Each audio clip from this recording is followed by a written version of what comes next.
Silakan duduk, Ibu. Selamat sore, Ibu. Sore. Oke, Ibu barusan kesini sendiri atau diantar sama siapa, Bu? Saya sendiri aja, kebetulan supir lagi nggak enak badan. Oh, jadi Ibu nyetir sendiri ya kesini. Oke. Sebelum memulai konseling gizi ini, saya mau izin memperkenalkan diri dulu ya, Bu ya. Nama saya Melia Umunisa. Saya selaku ahli gizi yang akan menemani Ibu untuk melakukan konseling gizi di sore ini. Oke. Baik, ada yang bisa saya bantu, Ibu? Iya, saya justru ingin konsultasi dengan gizi. Kemarin itu saya cek tensi darah. Darah saya itu 155/90. Oke. Kemudian kata dokter menyarankan untuk konsultasi gizi. Bagaimana tentang pola makan saya sehari-hari ini seperti apa? Oh, oke. Biar Sebelum saya normal. Oh Bisa iya, normal baik. Biar kembali. tensi darahnya normal kembali ya, Bu ya. Kan di usia segini rawan juga gitu ya. Oke, baik. Saya izin memastikan data terlebih dahulu ya, Bu ya. Benar dengan nama Ibu Haji Sumirah, Iya. usianya 51 tahun, Betul. kemudian pekerjaannya sebagai PNS ya, Bu ya, Iya. kepala sekolah. Iya. Kemudian Ibu tidak memiliki riwayat penyakit apapun. Alhamdulillah enggak. Oke, baik. Sebelumnya Ibu pernah melakukan konsultasi gizi apa belum ya? Belum. Oh, berarti ini pertama kali ya, Bu ya? Oke, belum pernah. Kemudian saya akan menjelaskan dulu sedikit ya, Bu ya.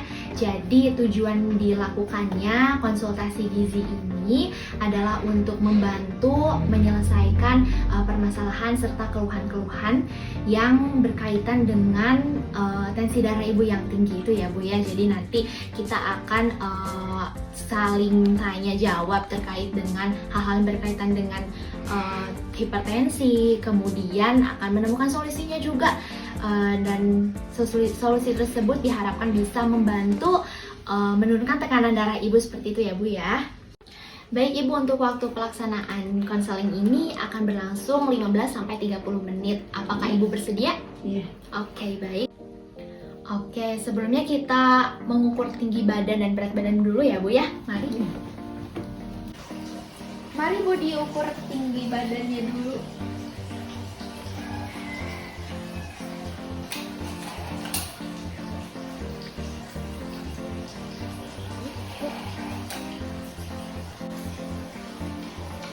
Tegas ya, Bu. Oke, Ibu, jadi dari hasil pengukuran tinggi badan dan berat badan ya, IMT Ibu itu masuk ke dalam kategori overweight ya, Bu ya. Dan jadi nanti untuk di dietnya pun akan ada sedikit untuk pengurangan energinya seperti itu ya, Bu ya. Baik, terkait dengan riwayat hipertensi, apakah Ibu memiliki riwayat hipertensi dari orang tua? Misal orang tuanya punya hipertensi? Enggak sih. Oh, tidak ada. Kebetulan ibu saya enggak. Bapak saya juga enggak. Oke, berarti tidak ada ya, Bu ya, tidak ada turunan.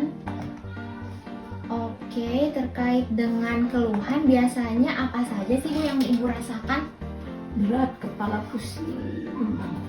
Berat kepala, Pusing. pusing. Terus nggak bisa apa sih kalau ngeliatnya perasaan berat banget itu pengennya nutup kayak mata. Mata terasa berat gitu ya, Bu ya? Pernah kelihatan merah mata teh udah merah. Agak merah. Oke. Ada keluhan lain lagi, Bu? Enggak sih, cuma khawatir aja, ada perasaan khawatir karena kan kalau hipertensi sangat rawan ya. Apalagi di usia yang sekarang, saya khawatir jatuh atau apa gitu. Kebetulan kami sering nyupir sendiri, jadi ibu harus konsentrasi. Betul sekali. Jadi ya. Tapi Ibu suka ngerasa mual atau apa? Kadang-kadang sih. Kalau mual kadang-kadang ya. Oke, terkait dengan kebiasaan makan Ibu selama sehari. Nah, biasanya Ibu sehari berapa kali makan? 2 kali sih rata-rata. 2 kali. Pagi dan sore. Pagi dan sore. Oke. Kalau untuk jumlah nasinya biasanya seberapa banyak? Seberapa centong? 2 sih, rata-rata saya Rata-rata 2 centong. Oke. Kalau untuk lauk hewani biasanya yang sering ibu konsumsi apa? Iya, Ayamnya dimasaknya bagaimana ya bu ya? Kalau digoreng. Ayam goreng. Digoreng. Oh, lebih seringnya digoreng ya bu ya? Iya. Kemudian untuk ikan mungkin atau yang lainnya atau daging Kadang-kadang sapi? sih saya paling senang itu makan setiap hari dengan ikan asin, kan saya orang Sunda, dengan sambal. Oke, jadi ibu seneng banget ikan asin ya bu ya? Sambal. Sambalnya kalau boleh tahu sambal apa? Terasi atau apa? Sih, saya Oh, lebih iya. senang sambal terasi. Itu memang double combo ya bu ya? Jadi ibu seneng banget makan ikan asin setiap hari. Asin dan sambal.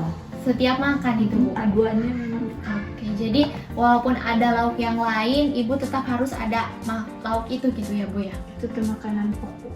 Dan pokok, oke. Kalau untuk lauk nabatinya seperti tempe dan tahu Kadang-kadang itu kadang-kadang. bukan yang wajib mah asin sambal lalap. Oke, asin sambal lauk. Oh berarti ibu kebiasaan makan sayurnya bagus ya bu ya? Kalau tiap makan selalu makan sayuran. Oke, terkait dengan kebiasaan makan sayur nih bu, ibu biasa makan sayur apa aja ya bu ya? Sayurnya apa aja sih sebetulnya bebas, tidak pilih-pilih, tapi kadang-kadang karena saya makannya lebih senang yang kering-kering, sambal asin lalap. Oh, untuk lalapan yang biasa dimakan biasanya apa? Ya senang karena sambal ya. Saya senang sambal kan paduannya daun singkong, kemudian pete, Iya. kol, timun juga ibu suka kemudian ya. terong. Terong. Oh, jadi lumayan macam-macam juga ya bu ya untuk sayuran. Cuman ibu lebih sukanya sayurannya yang langsung dimakan gitu yang berbentuk lalapan.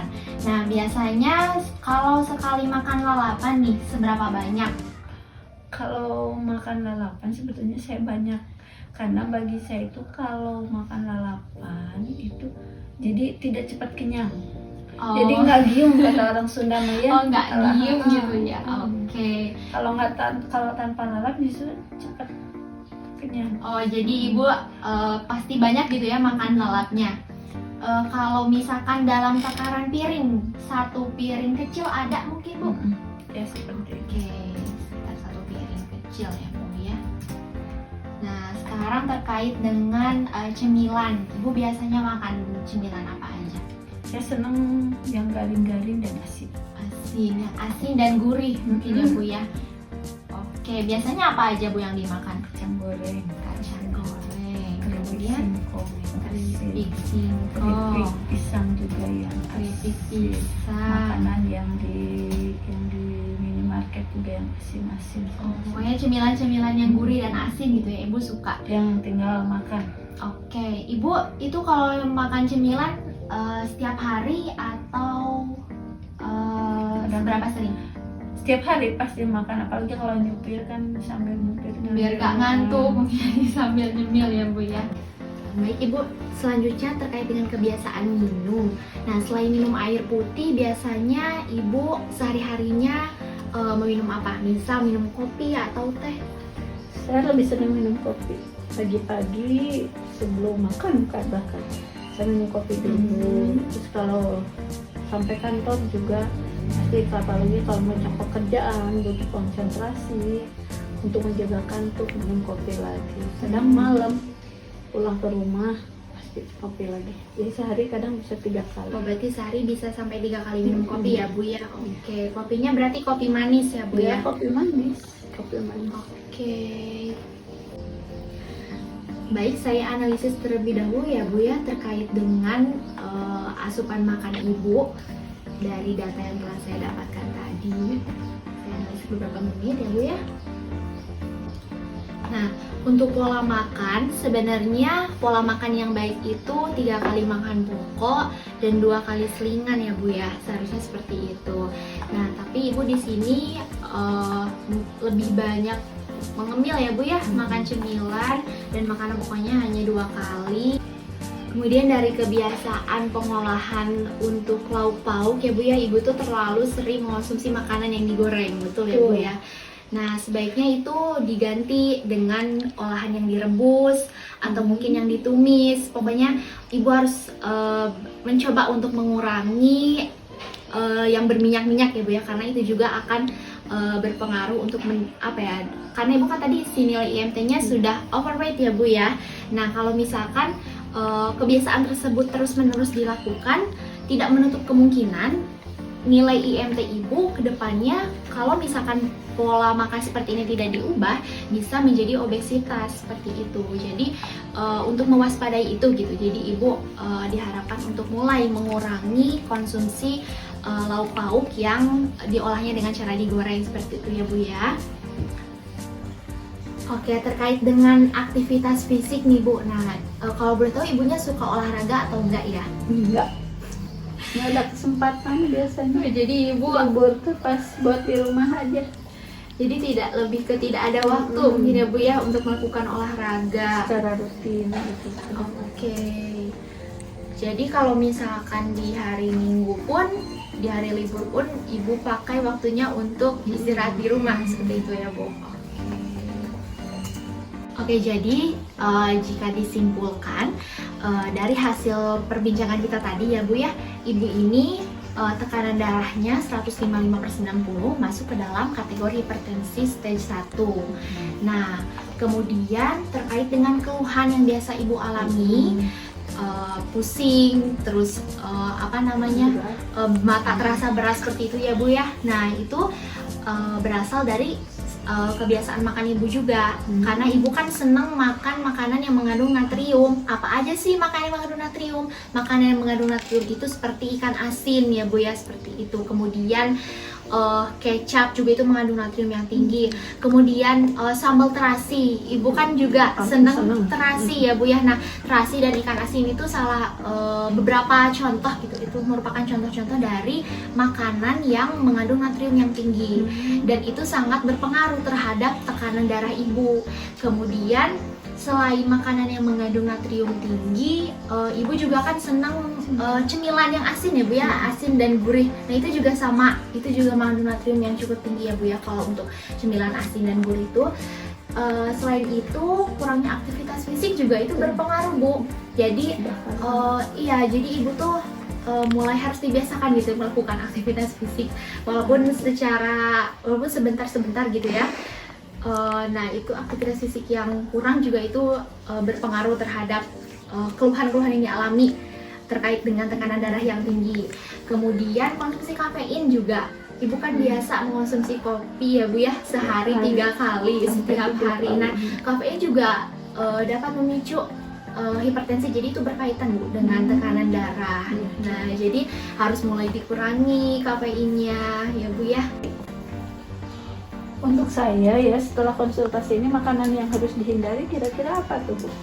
Oke, tadi kan sudah saya sebutkan ya bu ya, yang paling penting adalah menghindari makanan yang tinggi akan natrium kan, seperti ikan asin, kemudian tadi si sambal terasinya itu. Nah kemudian selain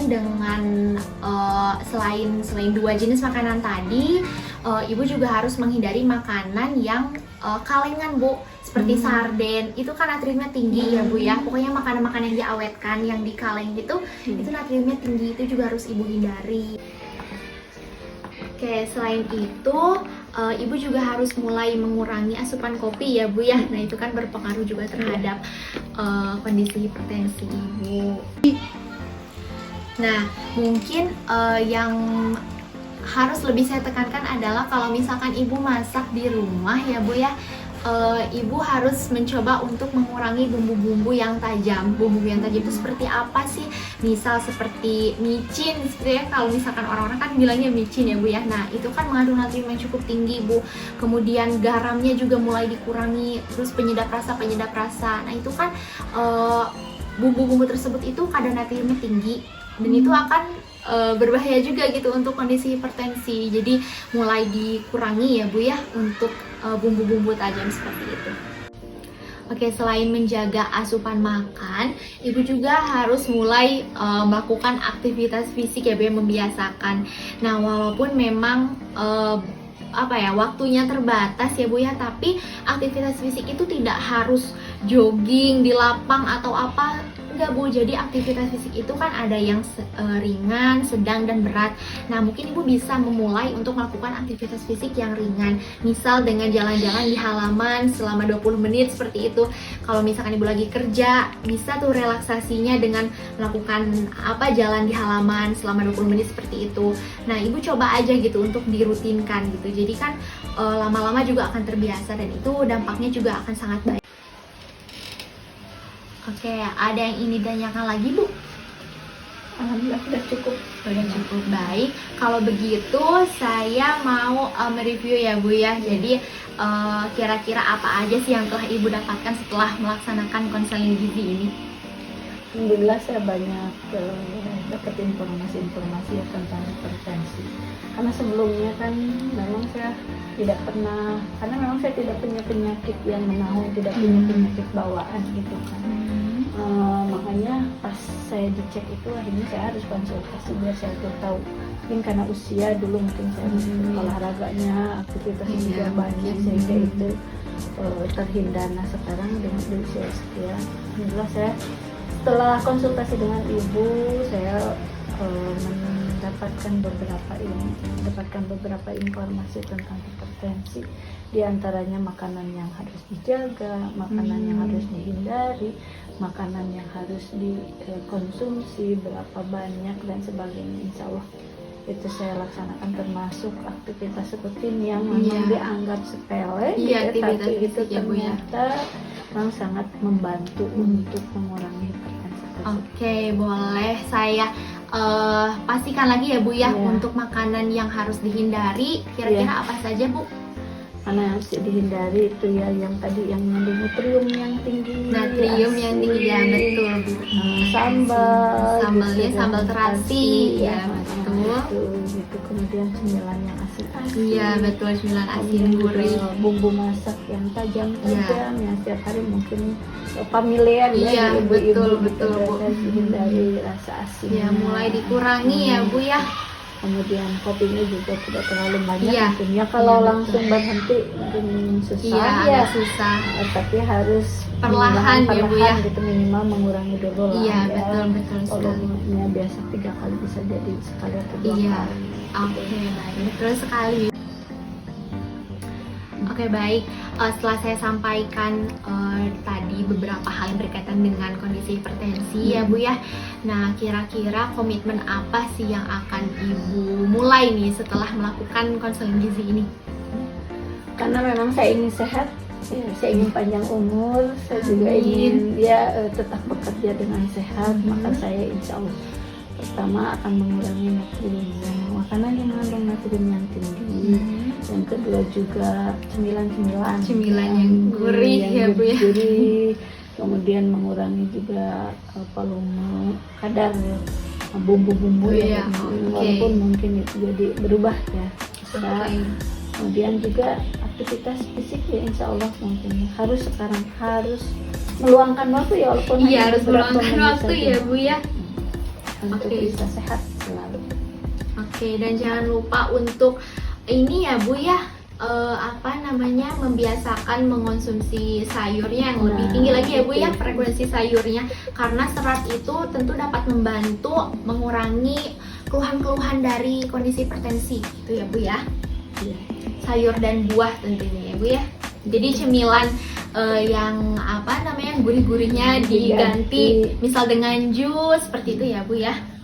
Oke, baik. Jadi hampir semua yang tadi saya berikan terkait solusi untuk menangani keluhan hipertensi ini hampir semuanya akan Ibu laksanakan ya Bu. Oke, baik. Untuk sesi konselingnya sudah selesai ya Bu ya. Kita akan lakukan lagi konseling bulan depan. Nanti saya akan melihat terkait dengan keluhannya masih ada atau tidak. Nanti saya akan cek lagi. Kemudian terkait dengan asupan makannya, terkait dengan pola makannya sudah mulai berubah atau tidak. Kemudian terkait dengan aktivitas fisik yang tadi sudah mulai akan Ibu lakukan gitu ya, terkait aktivitas fisik ringannya sudah akan mulai Ibu lakukan untuk menjadi kebiasaan sehari-hari atau tidak. Nanti akan saya cek lagi di sesi konseling bulan depan. Kemudian saya meminta ini ya Bu ya, untuk diusahakan membuat food diary. Jadi sehari-hari ibu menuliskan tentang asupan makanan ibu apa saja, mulai dari makan pagi, siang, malam, kemudian selingannya itu apa saja, pokoknya apa yang ibu makan sehari-hari itu apa saja. Nanti akan saya cek untuk food diary-nya ya Bu ya. Nah, kemudian untuk informasi terkait hipertensi ibu bisa lihat dari leaflet ini. Ini saya ada leaflet, bisa ibu bawa pulang. Kemudian untuk jenis-jenis makanan yang sesuai dengan gizi seimbang ibu bisa lihat juga di leaflet yang satu ini. Dan ini ada contoh menu yang saya buat sesuai dengan kebutuhan kalori harian ibu, kemudian protein, lemak dan karbohidrat juga sudah saya sesuaikan ibu ya. Nah, ini ada contoh menunya. Apabila ibu masih kurang paham terkait dengan porsi-porsinya, nanti ibu bisa sesuaikan. Nah, di leaflet ini ada yang namanya DBMP ya Bu ya, daftar bahan makanan penukar. Nanti ibu bisa lihat nih, misal untuk satu potong ayam itu untuk satu potong itu kita katakan satu porsi, beratnya berapa? Nah, berarti ini ada keterangannya Bu ya, 55. Nah, keterangannya seperti itu. Jadi nanti ibu bisa lihat dari daftar bahan makanan penukar ini. Kalau misalkan ibu ada yang masih ingin ditanyakan, boleh. Cukup. Udah cukup jelas ya Bu ya? Oke, baik. Terima kasih banyak Ibu telah melakukan konsultasi gizi. Semoga apa yang Ibu komitmenkan tadi ya Bu ya, semoga bisa berjalan sesuai dengan komitmennya seperti itu ya Bu ya. Insya Allah. Semoga Ibu sehat selalu ya Bu ya. Semoga keluhannya cepat berkurang juga. Dan tekanan darahnya juga menjadi normal lagi ya Bu ya, biar aktivitasnya tidak terganggu gitu ya Bu ya. Baik, terima kasih.